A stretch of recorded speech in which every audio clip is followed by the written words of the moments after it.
Hello મિત્રો, જય જોહાર, જય આદિવાસી।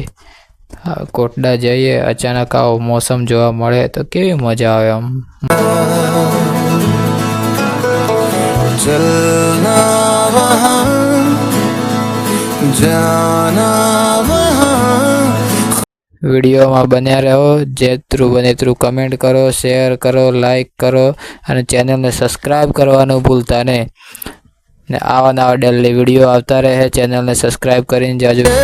तुझसे देखो बोले टुकड़ी टुकड़ियों अपने नैना खोले, जिंदगी पी ले जरा, बहती हवाओं के जैसे है इरादे, उड़ते परिंदों से सीखी है जो बातें, अनजानी राहों पे कोई मैं चला, मैं सफर